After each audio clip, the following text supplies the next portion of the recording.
The jar of pickled okra fell. Irakai Vale didn't flinch when it hit the floor.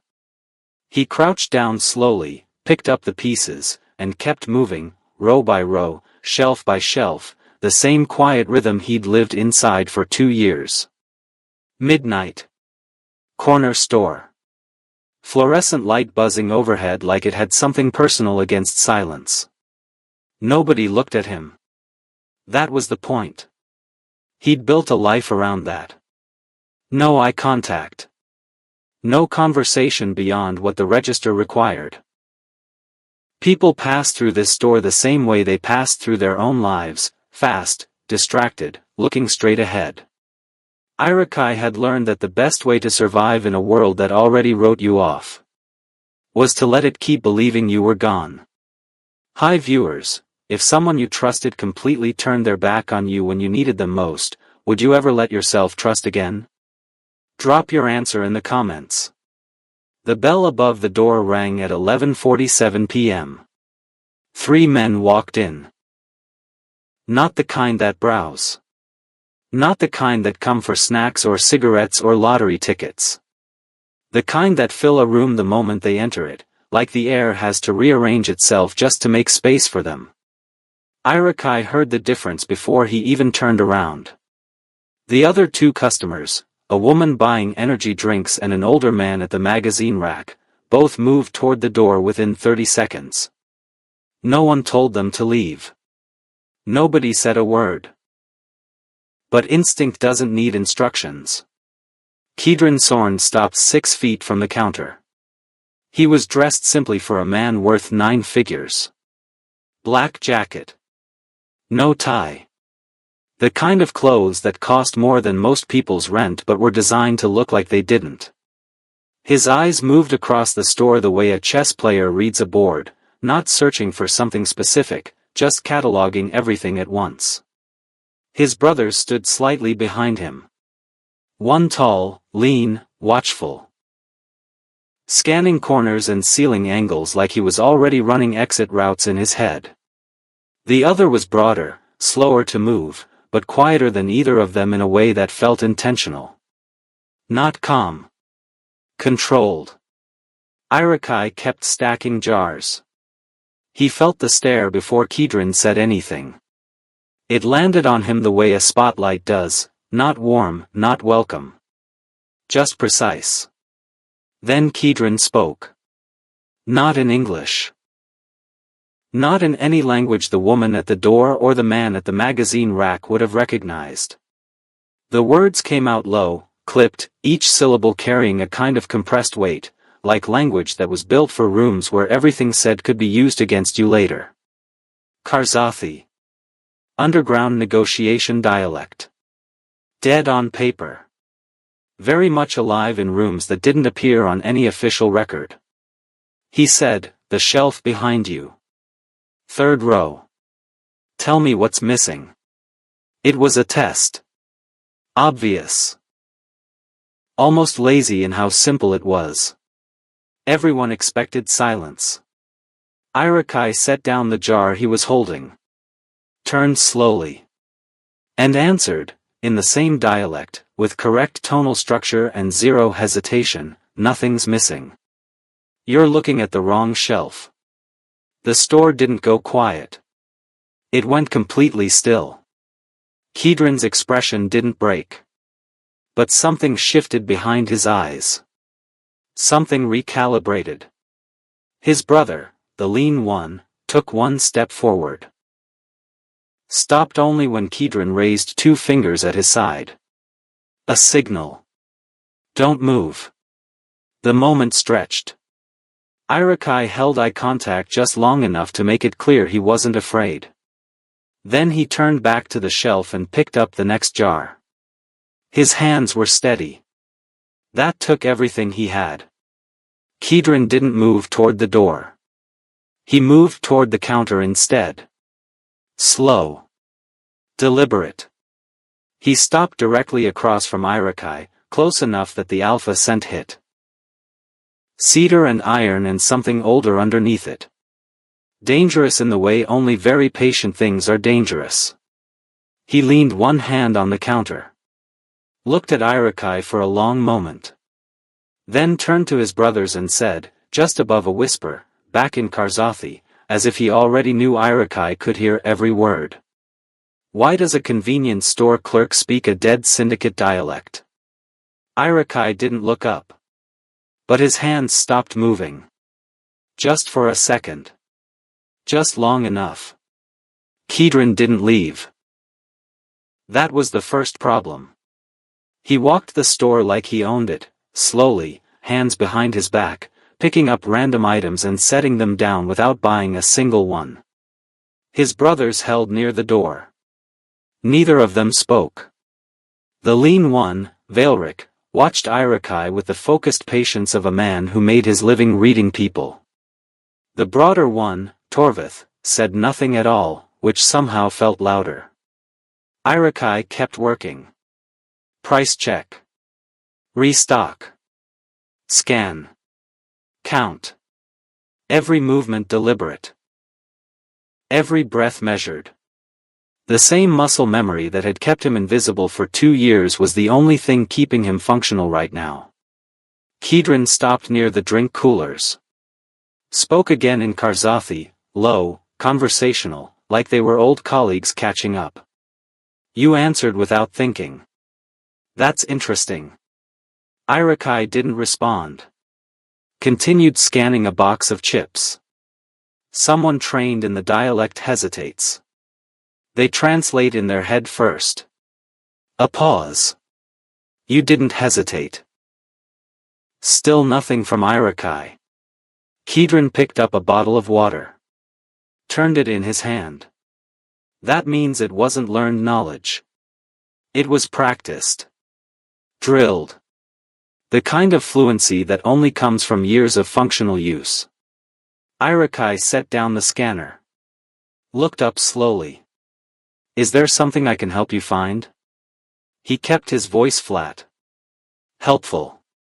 Store clerk neutral. Kedron smiled. It wasn't warm. It was the smile of a man who just confirmed a theory. You just did it again. Did what? Answered in Karzathi. Irakai felt the ground tilt slightly under him. He hadn't even realized. The language had just come out. 2 years of quiet and still his brain defaulted to it when the stimulus hit hard enough. That was the danger of something trained deep enough. It didn't ask permission. He reached for the scanner again. I don't know what you're talking about. Valeric spoke from the door. Also in Karzathi. But rougher, more clipped, the version of the dialect used in pressure situations. He's performing. His sentence construction is too clean for someone who just happened to pick up a few words. Kedron nodded once. His eyes didn't leave Irakai's face. There was a beat of silence. Then Irakai did something he hadn't planned to do. Kedron had used a conjugation, a small structural one, the kind most speakers outside the syndicate never bothered to get right. A tense marker for events that happened, in a space of agreed secrecy. He'd used it casually, which meant either he was deeply fluent or deeply sloppy. And Irakai's brain, against every instruction he'd been giving it for 2 years, corrected it. Quietly. Automatically. A single phrase under his breath, barely audible. The grammatically correct version. Valeric went still. Even Torvith, who had not moved, not spoken, not changed expression once since walking through that door, turned his head. Kedron's eyes dropped to the counter. Then came back up. And this time what was behind them wasn't curiosity anymore. It was recognition. That correction, he said slowly. That specific one. That's a diplomatic formalism. Used in formal treaty negotiations and back-channel syndicate arbitration sessions. He tilted his head. Where does a store clerk learn diplomatic Karzathi formalism? Irakai said nothing. The fluorescent light buzzed. A car passed outside. Kedron set the water bottle on the counter. Slid it forward. Like an offering or a mark. Then he pulled out his phone, didn't dial, didn't speak, just typed something with one thumb, efficient and unhurried. Then he looked up one last time. "I'll take the water." Irakai rang it up. Made change. Their hands didn't touch during the exchange, but the distance between them felt deliberately maintained, like contact was a decision both of them were choosing not to make yet. Kedron took his change. Walked toward the door. Paused with his back to Irakai. "Have a good night." He said it in perfect English. Irakai stood at the register and listened to the bell above the door ring once as all three of them walked out. He waited 30 seconds. Then sat down on the stool behind the counter and put his hands flat on his thighs. Steady. On the other side of that door, Kedron Sorn had already pulled up a message thread on his phone. His Security Intelligence Division. A man whose team could pull archived records from systems that officially no longer existed. The message was 4 words. Run the name, Irakai Vale. The response came back at 2:14 a.m. Kedron was still awake. He usually was at this hour, not because he couldn't sleep, but because the hours between midnight and dawn had always felt like the only part of the day that belonged entirely to him. No calls. No meetings. No performance required. He was standing at the floor-to-ceiling window in his hotel suite when the file came through. City lights 30 floors below. Everything quiet. He opened the attachment. The file was old. The formatting alone told him that the document structure was from a record system the syndicate had retired over a decade ago. Someone had digitized it at some point but hadn't cleaned it up. Header still in the old encryption format. File classification, internal. Access tier, senior leadership only. The photograph appeared first. Young. Maybe 22, 23.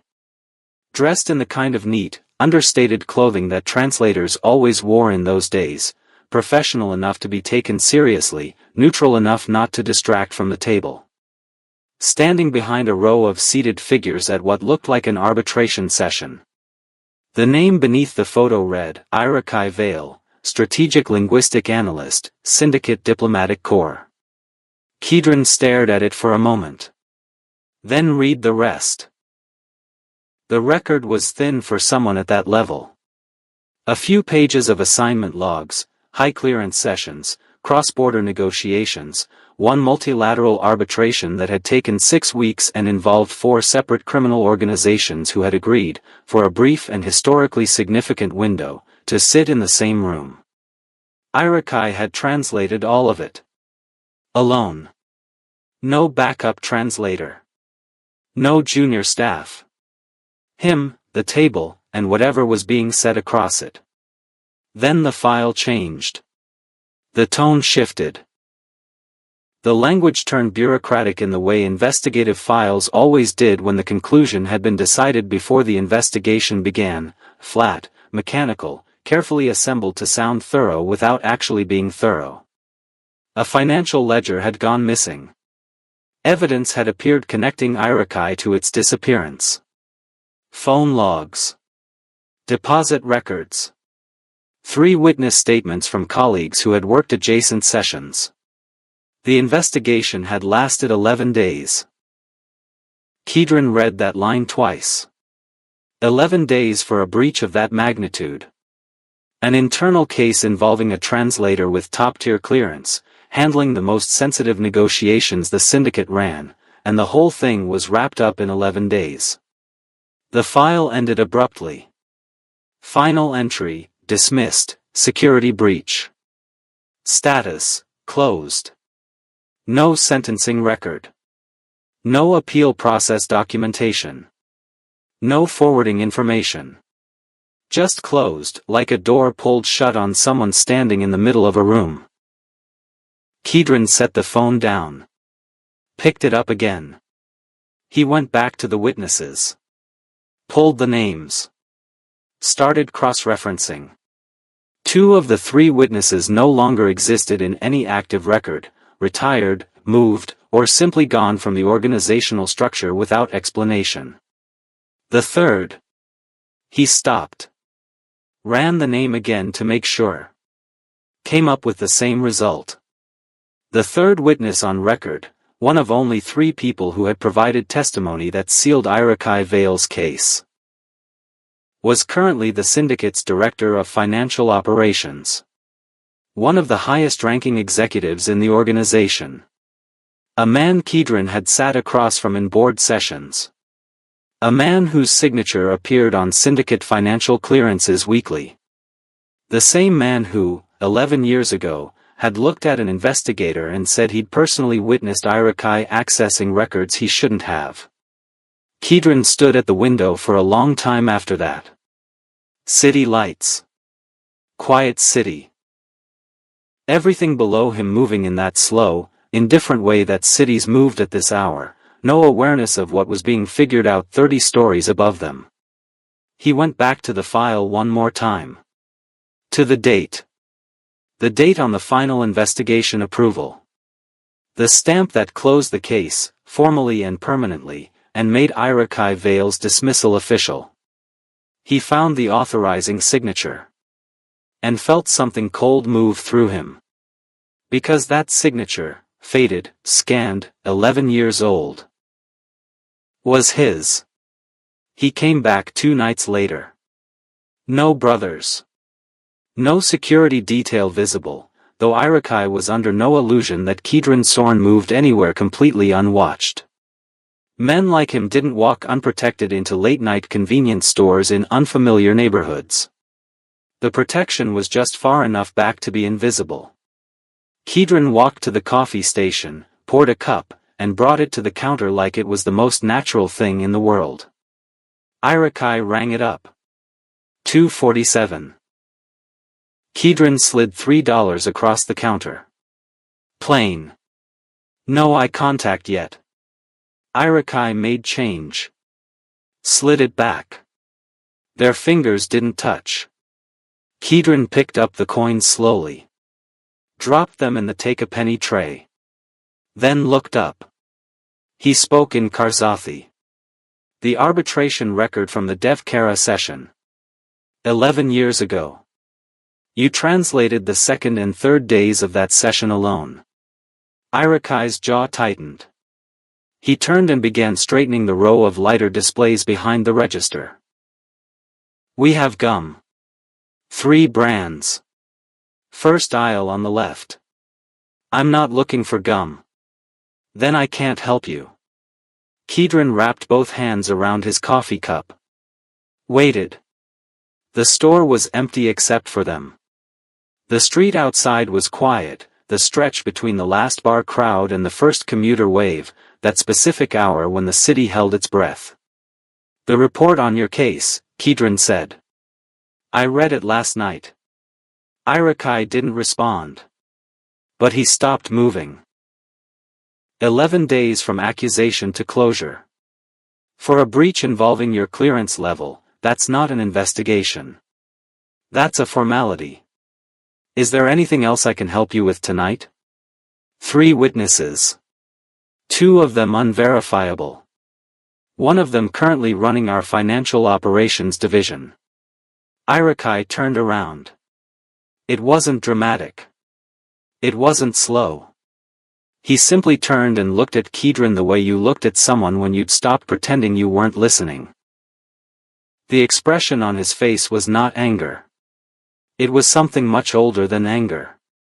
Something that had been set down somewhere a long time ago and calcified, not forgotten, not forgiven, just filed away under things that had no more room to hurt. Kedron held his gaze. Neither of them spoke for a moment. Then Irakai moved to restock the cigarette shelf on the back wall. Kedron stayed at the counter. The distance between them was maybe 12 feet. It felt smaller. You already knew his name, Irakai said quietly. Not a question.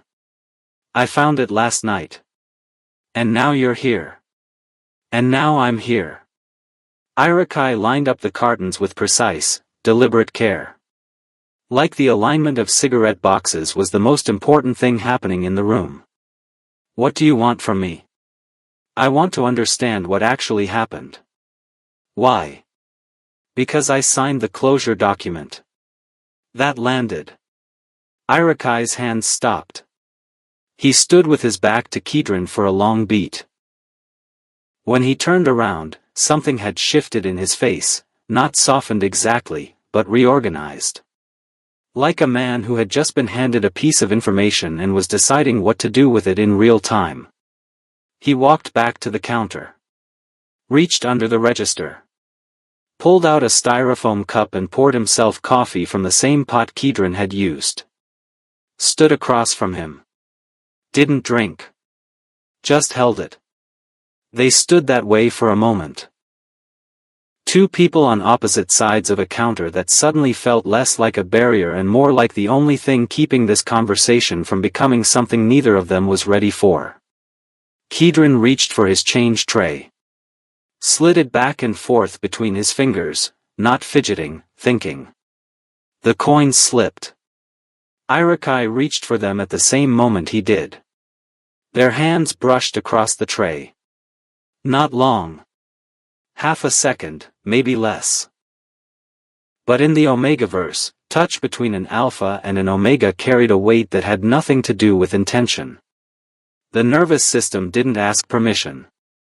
It just registered. It just responded. Both of them pulled back at the same moment.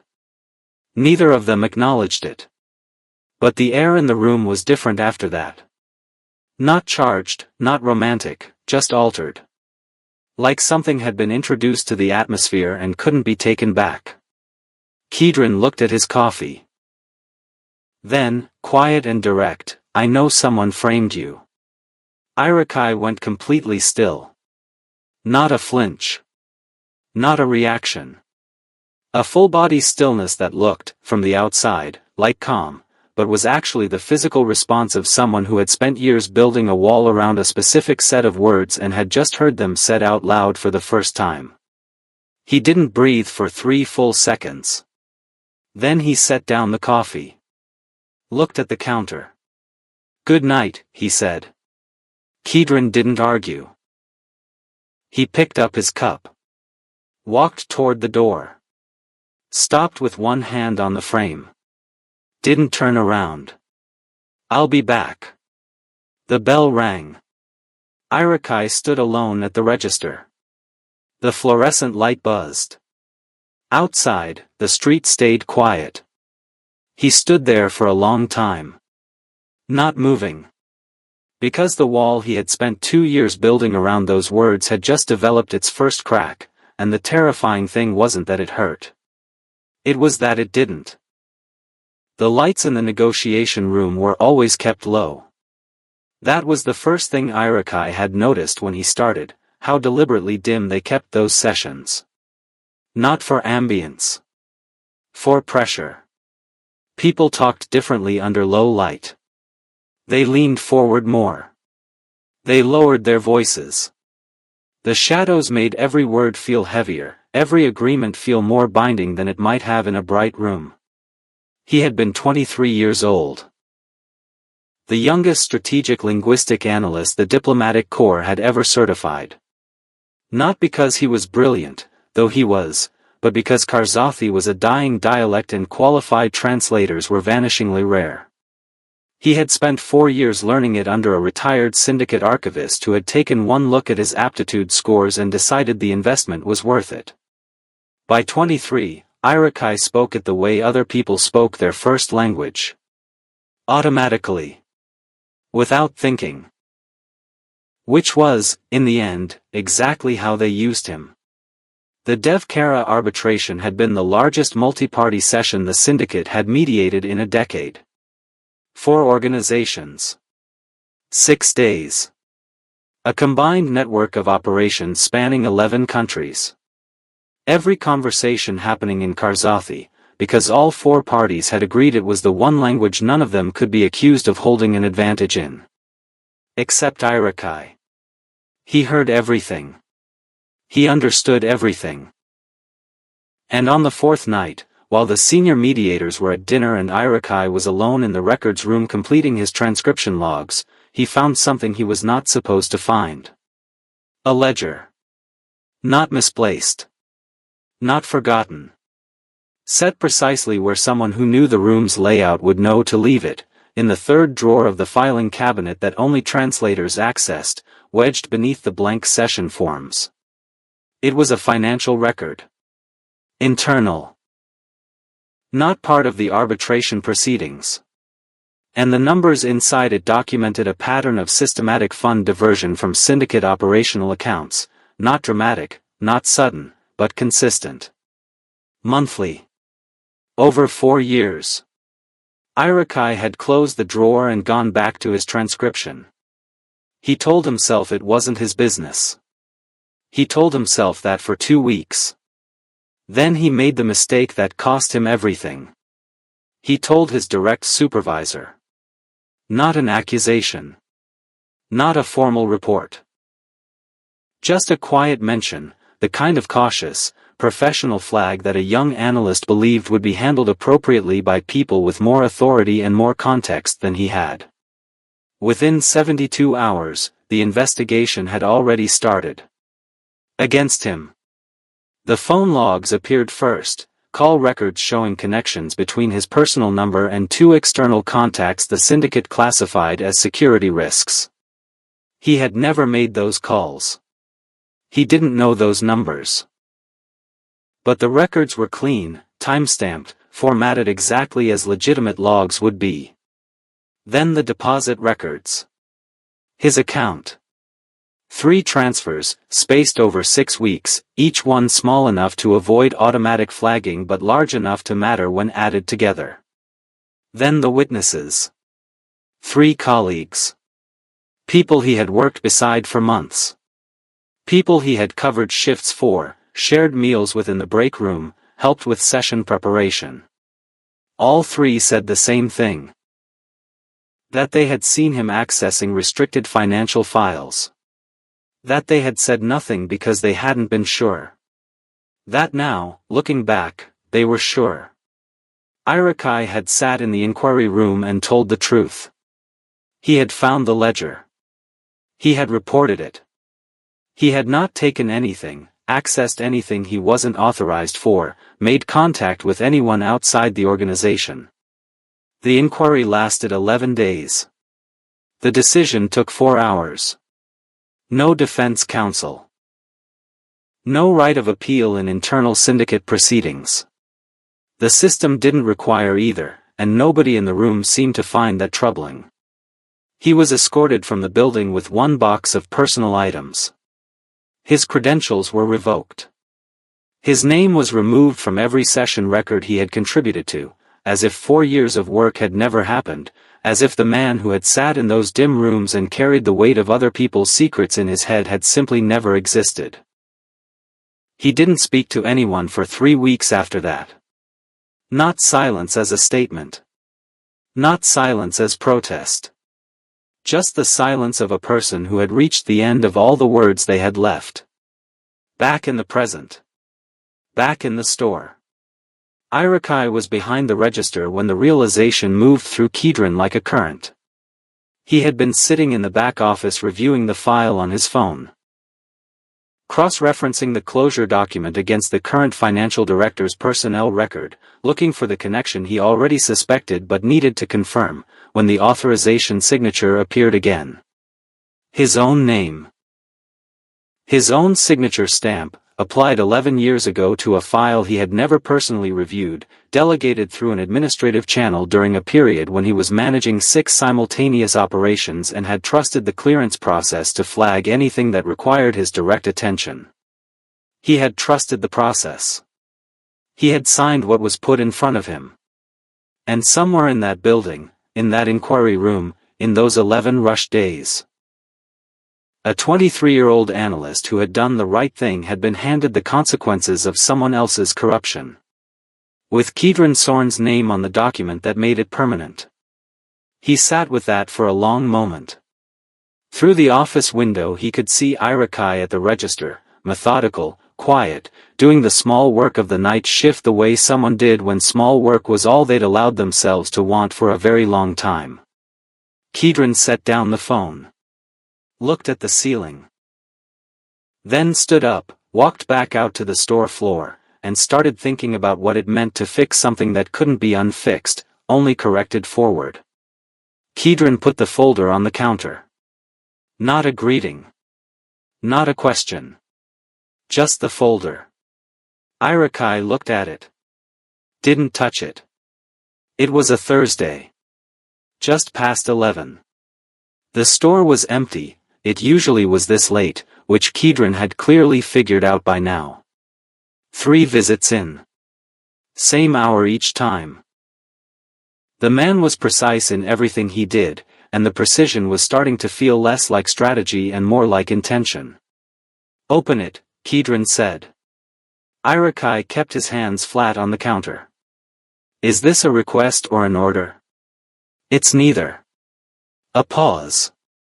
It's an answer to a question you stopped asking a long time ago. That landed different than an argument would have. Irakai opened the folder. Inside were printed pages. Cross-referenced financial logs, internal syndicate records, 2 personnel files with sections highlighted in yellow. Not the original case file. Something deeper. Something newer. The kind of documentation that required active access to systems most people didn't know still existed. He read in silence. Kedron stood on the other side of the counter and didn't rush him. The fluorescent light buzzed. A car rolled through the intersection outside. Irakai turned a page. Then another.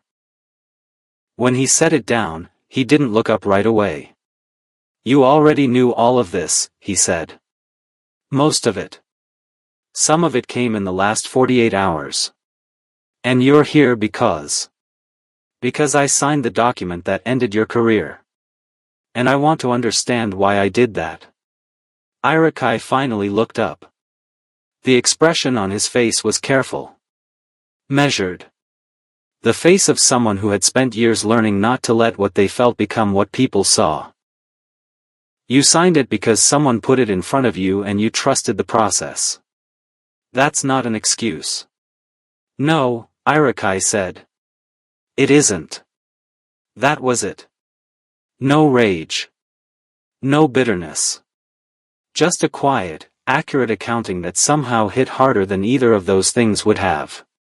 Kedron looked at the folder. Why didn't you come back and fight it? Irakai was quiet for a moment. Long enough that the silence had its own weight. Then, because nobody powerful wanted the truth. 6 words. 6 words, and Kedron felt them move through him like something cold and clarifying, because he knew, with the specific knowledge of someone who had lived inside that system for decades, that they were completely accurate. Nobody had wanted the truth. Not because they were cruel. Because the truth was inconvenient. Because the truth required looking closely at something that powerful people had already decided to look away from. Because in systems built on hierarchy and speed and the quiet assumption that the right people always end up in the right positions, the ones who get sacrificed are almost never the ones who deserve it. They are the ones who are easiest to move. I'm going to reopen the case, Kedron said. Internally? Yes. Then it won't be public. No. Irakai closed the folder. Pushed it back across the counter with 2 fingers. Slow. Deliberate. I've heard that before. Promises from powerful people have a specific shelf life. It's shorter than they think. I know. Then you understand why I'm not celebrating. I do. Another silence. Different from the ones before. Not tense. Not uncomfortable. The kind of silence that happens between two people who have said something real and are letting it settle. Kedron picked up the folder. I'll need access to the original session archives. The DevCara transcription logs specifically. I don't have them. I know. I do. He turned toward the door. 3 steps. Then stopped. The financial director. He said the title without a name. His personnel file goes back 14 years. The diversion pattern started 13 years ago. Irakai stood very still. He was doing it before the arbitration. Yes. Which means framing me wasn't about the ledger I found. Kedron turned around. No. The ledger was already incriminating on its own. Framing you was about making sure the person who found it couldn't be believed. The store was completely quiet. Irakai stood at the register. Didn't speak. Because there are things that take a moment to fully land, not because they're complicated, but because the mind protects itself from absorbing the full weight of certain truths all at once. It lets them in a little at a time. This one was taking its time. Kedron watched him for a moment. Then walked out. The bell above the door rang. And somewhere on the other side of the city, in a corner office on the 37th floor of the syndicate's administrative tower, a man named Devonte Price, director of financial operations, 11-year untouched secret, was about to receive a calendar notification. An internal review meeting. Flagged by senior leadership. Marked urgent. The first thing Kedron pulled was the audit trail. Not the investigation file from 11 years ago. That was already compromised. Shaped, trimmed, directed toward a conclusion that had been decided in advance. No. He went deeper than that. He pulled the raw financial transaction records. The ones that lived in the syndicate's base accounting system, not the summary documents that leadership reviewed, but the actual line item entries. The kind of records that systems generated automatically and that nobody thought to falsify because falsifying them would require knowing exactly where to look. Devonte Price had been careful. That was the first thing Kedron noticed. Not sloppy. Not greedy. Patient. The kind of careful that comes from someone who understood systems well enough to know where the gaps were, and had spent years moving through those gaps in amounts small enough to stay invisible. 400 here. 2,000 there. Routed through subsidiary accounts, reclassified as operational expenses, absorbed into budget line items that moved quickly and were rarely scrutinized twice. Over 13 years, the total came to just under $4 million. Vailric had done the projection modeling. Sitting at the glass table in Kedron's suite at 2 in the morning, 3 laptops open, a half-eaten room service order pushed to the side, he'd laid out the full picture without editorializing.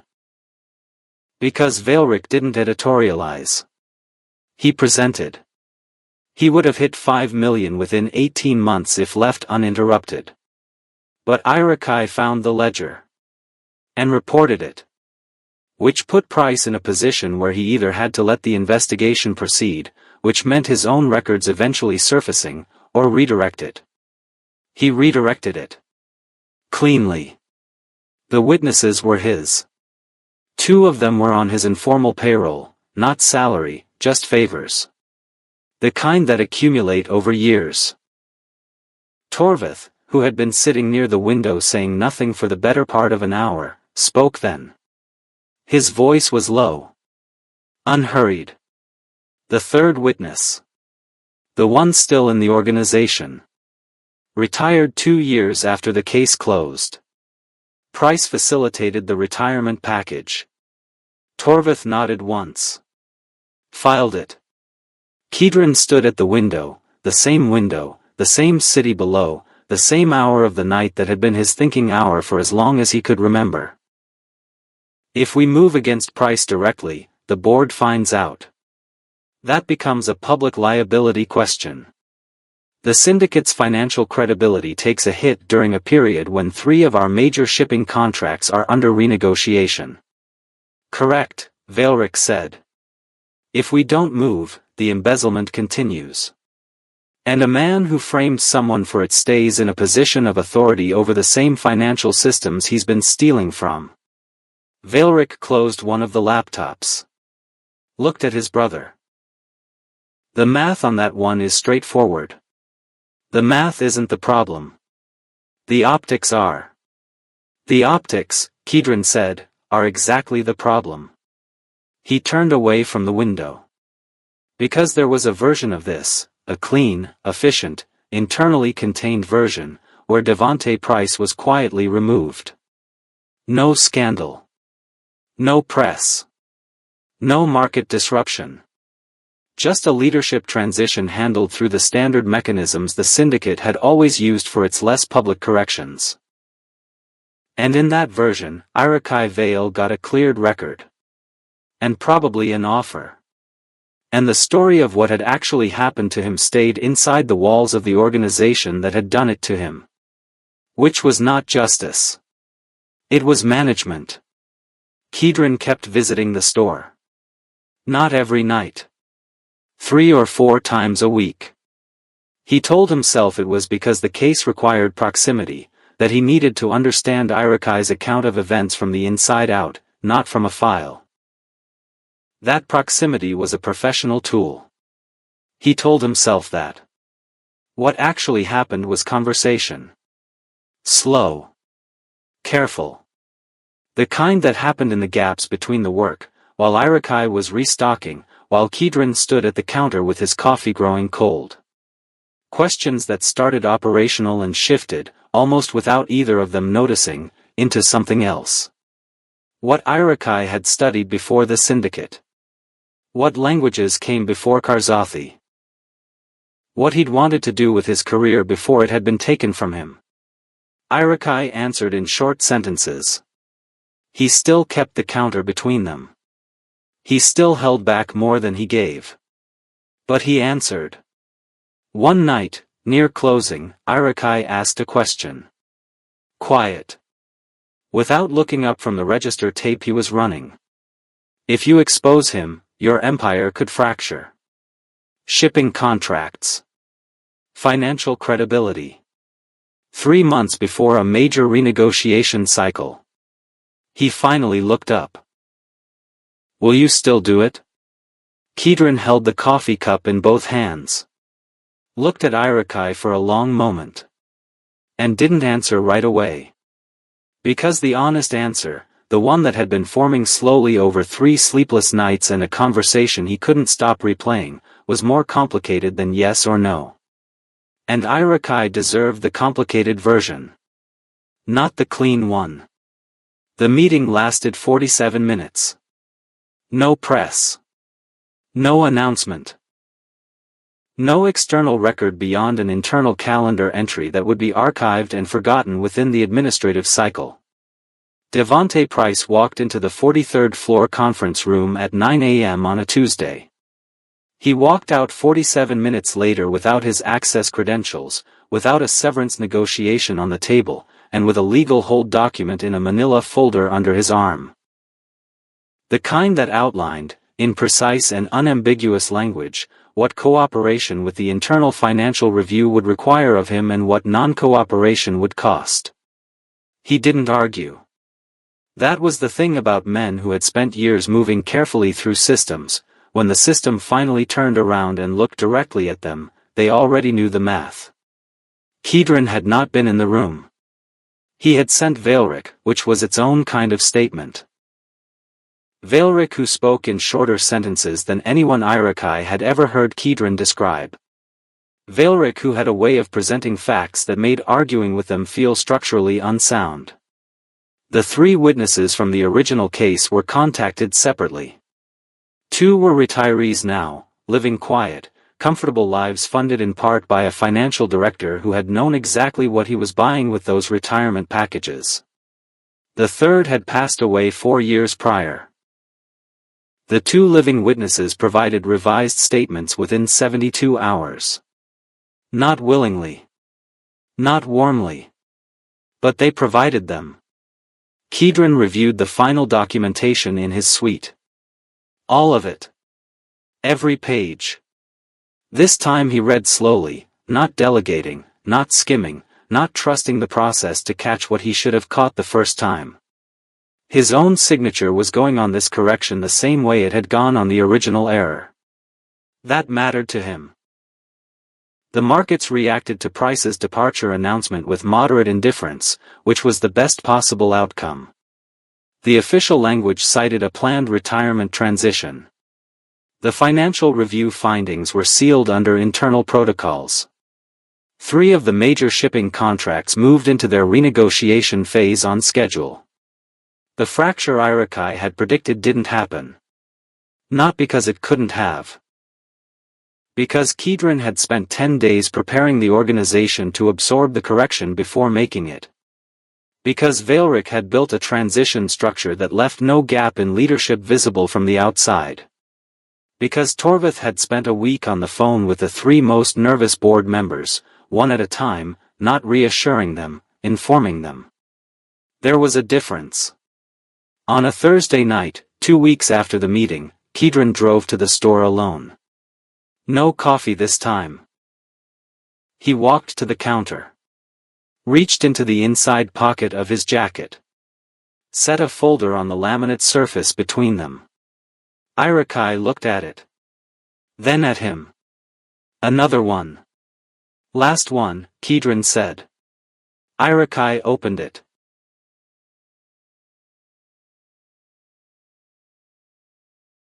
The document inside was 2 pages. Official syndicate letterhead.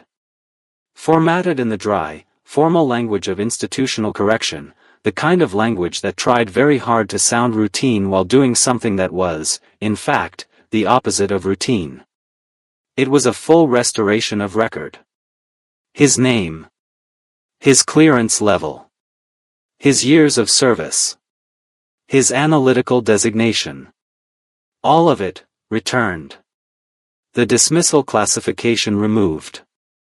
The case closed under a new designation, finding vacated. Evidence fabricated. Below that, a second document. A letter. Less formal. Written in language that felt like it had actually been chosen by a person rather than generated by a committee. Acknowledging, specifically, that the original investigation had been compromised. That the evidence against him had been constructed. That the syndicate had failed in its obligation to verify before acting. That his dismissal had been unjust. Irakai read both pages. Read them again. He set them down on the counter carefully, the way you set something down when you're not sure what to do with your hands. Kedron waited. The store was quiet. The light buzzed. Somewhere outside a truck rumbled past and faded. Irakai pressed 2 fingers against the top edge of the letter. He didn't cry. He didn't collapse. He didn't say thank you or finally or any of the things that the narrative logic of the moment seemed to be waiting for. What he did was stand there, completely still. With the expression of a man who had received something he had stopped expecting and was now carefully, quietly deciding what it meant. Kedron watched him and said nothing. Because this was not his moment to fill.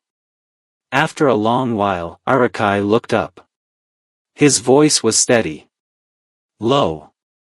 Justice came, he said. A pause. It took 11 years. And most of my 30s. And every version of the career I thought I was building. He looked at the letter. But it came. Kedron nodded. Irakai closed the folder. And for the first time in 2 years behind that counter, for the first time in longer than that, let out a breath that came from somewhere deep. Not relief exactly. Something older than relief. The specific exhale of a person who has been carrying something for so long they forgot it had weight. 3 days passed before Kedron asked the question. He had been thinking about the timing. Not overthinking it, just being honest with himself about what the right moment looked like. Too soon felt transactional. Too late felt like he was waiting for Irakai to bring it up first, which wasn't fair. The man had spent 11 years being acted upon by other people's decisions. He didn't need to carry the weight of this one too. It was a Saturday. The store was slow. Irakai was behind the counter running inventory counts on a tablet, the kind of quiet manual work that looked like nothing from the outside but actually required focus. Kedron ordered coffee. Stood at the counter. Waited until Irakai set the tablet down. Then said it plainly. The syndicate wants to offer you a position. Diplomatic advisory. Senior level. Your own portfolio, your own cases. Full clearance restored. Salary commensurate with what your career trajectory would have been if the case had never happened. Irakai looked at him. Not surprised. Not grateful. Just looking, the way he looked at everything, like he was taking it apart to understand what it actually was before deciding how to respond to it. The syndicate, he said. Or you. Both. Is there a difference right now? Kedron considered that honestly. Less than there should be. Irakai turned back to the tablet. Picked it up. Set it down again. That place took 11 years from me. Yes. A piece of paper doesn't give those back. I know. Price losing his job doesn't give them back. I know that too. So what exactly is the offer supposed to repair? Kedron was quiet for a moment. He didn't reach for a clean answer, which Irakai noticed. Nothing, Kedron said finally. It doesn't repair anything. It can't. What happened to you happened. The years are gone. The offer isn't repair. Then what is it? A future that matches what you were capable of before someone decided to stop you. That sat in the air between them. Irakai looked at the middle distance, past Kedron, past the door, past the street outside.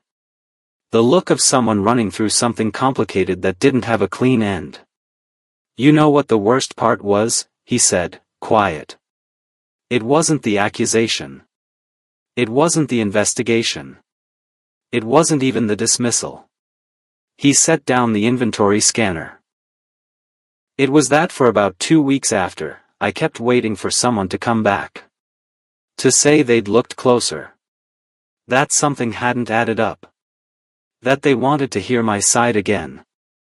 A pause. Nobody came. Kedron held his coffee cup and didn't say anything. Because there was nothing to say that would improve on the truth of that. 2 weeks of a 23-year-old waiting for someone with power and authority to look closely enough to see what was actually there. Nobody came. I'm not the same person who worked those sessions, Irakai said. That version of me believed the system worked if you just did everything right. Does the current version want to help fix the system? Irakai looked at him for a long moment. I'll consider it, he said. The careful version. The version that held everything back. Kedron nodded. Picked up his coffee. On one condition, Irakai added. Kedron stopped. Turned back. Irakai was looking directly at him now. No deflection. No careful distance. Just the full, measured weight of someone who had decided exactly what they were going to say and had chosen to say it. I'll name it when I'm ready.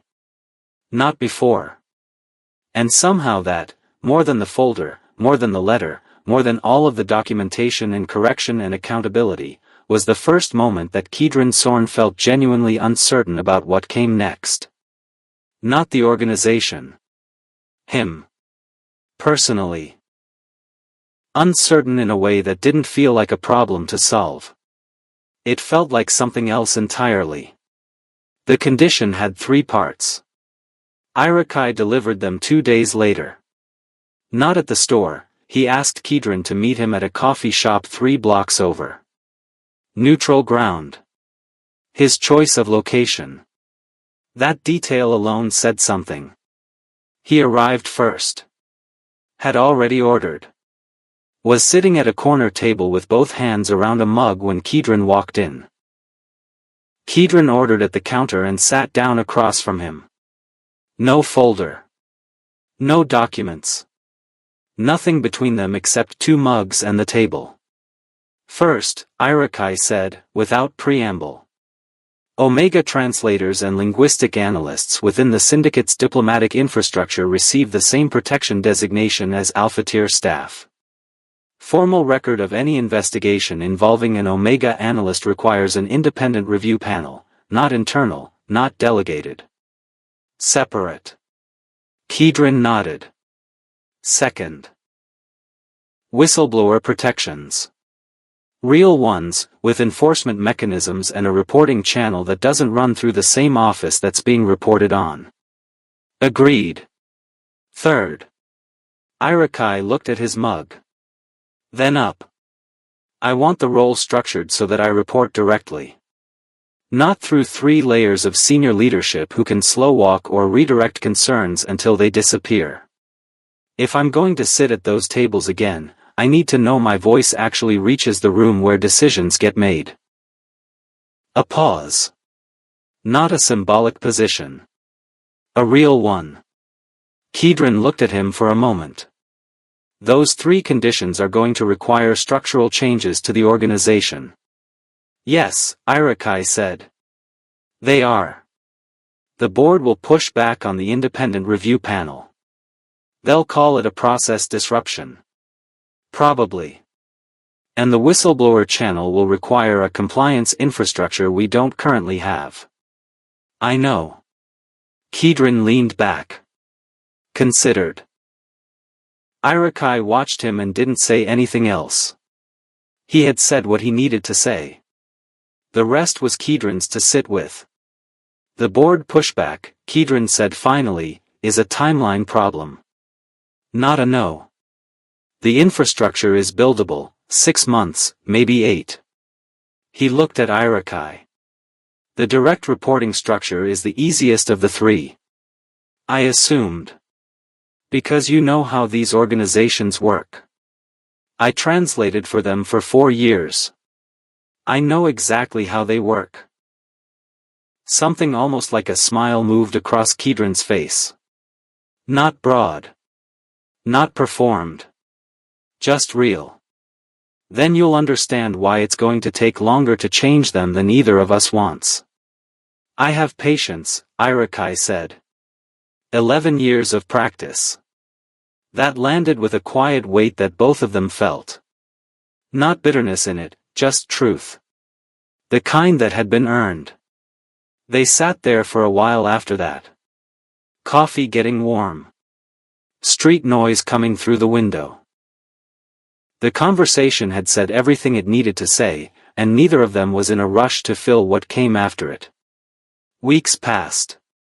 The structural review began. Vailric led the compliance committee. Torvith handled the board conversations, privately, directly, in the way that only Torvith could, where disagreement felt less like an option by the end of the meeting. Irakai kept working the night shift. Not because he had to. The restoration letter had come with a financial settlement that made the convenience store wages irrelevant. He kept working because the transition wasn't final yet, and because 2 years of a life didn't disappear just because something better was coming. You finished what you started. Kidron kept coming in. Tuesday nights, mostly. Sometimes Thursday. Always the same hour. Coffee. Counter. Conversation that started somewhere practical and usually ended somewhere else. Irakai started answering in longer sentences. Not a decision he made consciously. It just happened, the same way the Karzathi had happened that first night, language moving ahead of the mind's instructions. The wall that had served him so well for so long was still there. But it had a door in it now. On a Tuesday in the third week of April, Kedron came in at the usual hour. Poured his coffee. Walked to the counter. They talked about the compliance committee timeline. About a translation case that had come up in a preparatory session, a dialect question Irakai had fielded by email that afternoon. About nothing in particular. Then Kedron set down his cup and reached for his change from an earlier transaction he'd left on the counter. Irakai reached for it at the same moment. Their hands met across the counter. Not a brush this time. A full overlap, his hand over Kedron's, the change beneath both of them, neither of them moving. The store was quiet. The light buzzed. Neither of them pulled away. 1 second. 2. Long enough that it wasn't accidental anymore and both of them knew it. Irakai looked down at their hands. Then up. Kedron was already looking at him. No declaration. No confession. No dramatic pivot towards something larger. Just two people on opposite sides of a counter, both choosing, in the same quiet moment, to stay exactly where they were. Real power isn't the ability to command. It's the courage to change the systems you inherited.